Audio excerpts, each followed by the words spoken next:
మన దేశ స్వాతంత్రం రాకమునుపు దేవుని పిల్లలు క్రైస్తవులు ప్రార్థించారు స్వాతంత్రం రావాలని.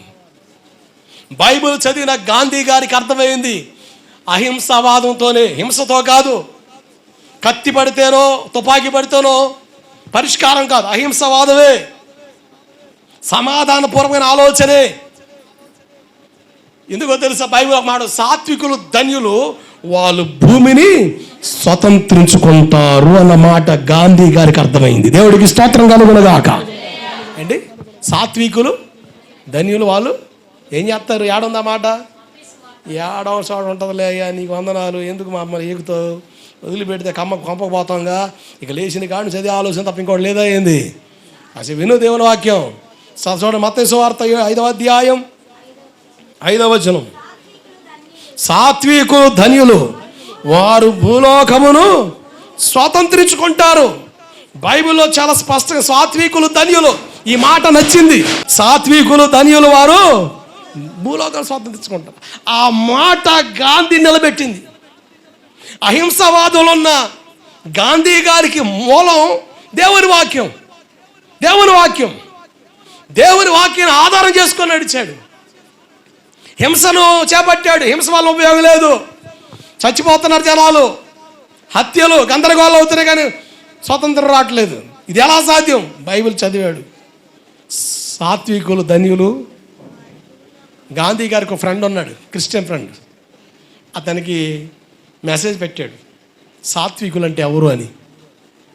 సాత్వికులు అంటే ఇలా ఉంటారయ్యా అని ఆ వ్యక్తి రిప్లై ఇస్తే దాన్ని అవలంబించడం ప్రారంభించాడు. ఇప్పుడు గాంధీ గారు మాట అంటాం, ఒక చెంపన కొడితే ఇది గాంధీ గారి ప్రిన్సిపల్ కాదు, బైబిల్ ప్రిన్సిపల్. దేవుడికి స్తోత్రం కలుగునుగాక. బైబిల్లో ఉందలేదా? ఒక చెంపను కొడితే రెండవ చెంప చూపించమని చెప్పాడు గాంధీ గారు అని చెబుతున్నాడంటే గాంధీ గారు ఏం చదివి ఉండాలా?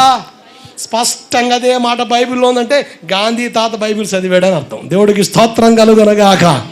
అంతే, బైబిల్లో ఉంది. ఒక్క మాట స్వతంత్రానికి నాంది పలికితే, ఒక్క మాట నీ జీవితాన్ని కడుతుంది అని ఎందుకు నమ్మలేకపోతున్నావు?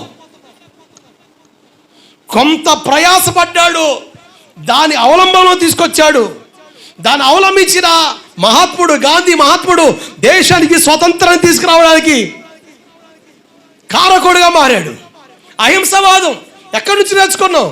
గాంధీ గారు చెప్పే మాట ఒకటి, బైబిల్ బోధ. బైబిల్ నేర్పింది. బైబిల్లో నా ఒక్క మాటే అంత స్వతంత్రాన్ని ఇస్తే, నేను అంటాను యోహాను సువార్త 8:32 ప్రకారంగా, సత్యం మిమ్మల్ని, చెప్పండి, సత్యం మనల్ని ఏది సత్యం? 7 వచ్చినాయి. చదువుకున్నాడు అధికారి పిలాతు ఏమన్నాడు? సత్యం అనగా ఏమి? చదువుకున్న మైండ్ తక్కువ, ఏమన్నాడు? మీ పుస్తకాల్లో చెప్పలేదా సత్యం అంటే? నిజం చెప్పారు కానీ సత్యం తెలియదు. సత్యం అనగా ఏమంటున్నాడు పిలాతు? సత్యం అనగా ఏమి? నేనే సత్యం, నేనే జీవం, నేనే మార్గం అన్నాడు. సత్యదేవుడని యేసు ప్రభుని నువ్వు గుర్తించగలిగితే మనకు నిజమైన స్వాతంత్రం వస్తుంది. దేవుడికి స్తోత్రం కలుగునుగాక. ఈరోజు దొంగతనాలు ఆగాయా? 79 సంవత్సరాలు స్వాతంత్రం వచ్చి మానభంగాలు ఆగినాయా? ఎన్ని చట్టాలు పుట్టుకొస్తున్నాయి? నిర్భయ చట్టం, అభయ చట్టం, ఎన్ని చట్టాలు పుట్టుకొస్తున్నాయండి. చట్టాలను చుట్టాలుగా మార్చేస్తున్నారు వీళ్ళు. చట్టం కానీ తుపాకీ గొట్టం కానీ మనుషుల్లో మార్పు తేవడం లేదు, తేలకపోతుంది. ఈరోజు మనిషి దొంగతనం ఆపాడా? స్టువర్ట్ పోరాని మార్చింది దేవుని వాక్యం. దొంగల మూటాన్ని మార్చింది దేవుని వాక్యం. బర్బా వంటి ఒక బందిపోటు దొంగను రక్షణలో నడిపించింది ఆయన రక్తం. దేవుడికి స్తోత్రం కలుగునుగాక. హల్లెలూయా. నిజమైన స్వతంత్రం యేసులో ఉంది. మరలా కాడి కిందకి వెళ్ళొద్దు అని బైబిల్ చెబుతుంది. గలతీ పత్రిక 5వ అధ్యాయం 1-2 వచనాలు. గలతీ పత్రిక 5వ అధ్యాయం 1-2 వచనాలు. ఈ స్వాతంత్రం అనుగ్రహించి కాబట్టి మీరు స్థిరముగా నిలిచి మరలా దాస్యం అనే కాడి కిందకి వెళ్ళి చిక్కుకొనకూడి మీరు స్థిరంగా నిలబడండి.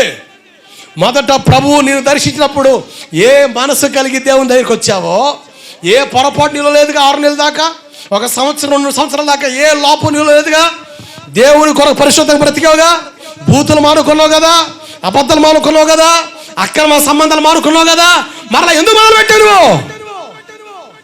మరలా అదే రొచ్చులోకి ఎందుకు వెళ్ళావు? అదే పాపం ఎందుకు పొరలాడుతున్నావు? ఎందుకు బయటికి రాలేకపోతున్నావు? ఎందుకు విడుదల పొందలేకపోతున్నావు? పాపంలోనే సంతోషం ఉందనుకున్నావా? పాపంలోనే ఆనందం ఉందనుకున్నావా? ఇలా అయిపోయింది నా జీవితం, ఇంక ఇలా ఉండిపోతులే అనుకుంటున్నావా? నెమ్మది లేదు కదా, సమాధానం లేదు కదా, భయంతో బీదితో బిక్కిబిక్కిమంటూ బతుకుతున్నావు కదా నువ్వు. దేవుని ఆదరణ పొందలేకపోతున్నావు కదా నువ్వు. దేవుని ఆశీర్వాదం నోచుకోలేకపోతున్నావు కదా నువ్వు. కారణం ఏంటి? నీ పాపమే. నీ పాపమే. సంఖ్యాకాండ రాయమని తెలుసా? పాపం నిన్ను పట్టుకుంటుంది. ఏం చేస్తుంది? పాపను కూడా స్వభావం ఏంటి? పట్టుకుంటుంది. పాపంలోనికి వెళ్ళావా, పట్టుకుంటుంది. పట్టుకుందా వదలదు. నేను జాడించుకొని ఈడ్చుకొని పోతున్నారు నరకానికి. కానీ నా యేసయ్య ప్రేమ, నా యేసయ్య సిలువ త్యాగం నిన్ను నన్ను ప్రేమించి పిలుస్తున్న మాట ఏం తెలుసా? నిన్ను విడిపించగల దేవుడును నేను అని. కొట్టగట్టిగా హల్లెలూయా. స్వాతంత్రం వచ్చిందని ఇదిగో బోలో భారత్ మాతకి జై అని కేకలేసాం. బొడ్లో ఏముంది? క్వార్టర్ చేతి బలా భారత్ మాతకి జై.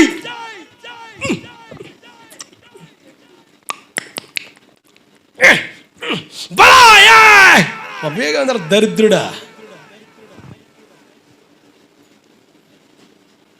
తాగి ఎన్ని కొంపలు పాడు చేస్తున్నావు నువ్వు. తాగి నీ కుటుంబాన్ని కొంపడి చేస్తున్నావు నువ్వు. నీ ఇంట్లో స్వాతంత్రం ఉందా? ఇంటికి వెళ్తే పెద్ద పుల్లు వెళ్ళట్టే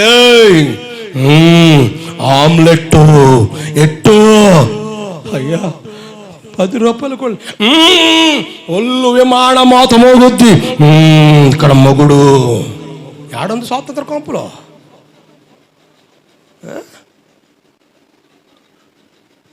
ఆ సీసా పాడేయి, ఆ సిగరెట్ పాడేయి, అక్రమ సంబంధం మాను, ఆ పరికిమాల పనులు మాను. అప్పుడు కదా నా దేశంలో స్వతంత్రతను చూడగలుగుతాం. దేవుడికి స్తోత్రం కలుగునగాక. స్వార్థాలు, అహంకారాలు, అహంభావాలు నా దేశ ఖ్యాతిని దెబ్బతీస్తుంది. నిజమైన స్వాతంత్రం, అసలైన స్వాతంత్రం నీకు ఎక్కడ కలుగుతాయంటే అది క్రీస్తులోనే.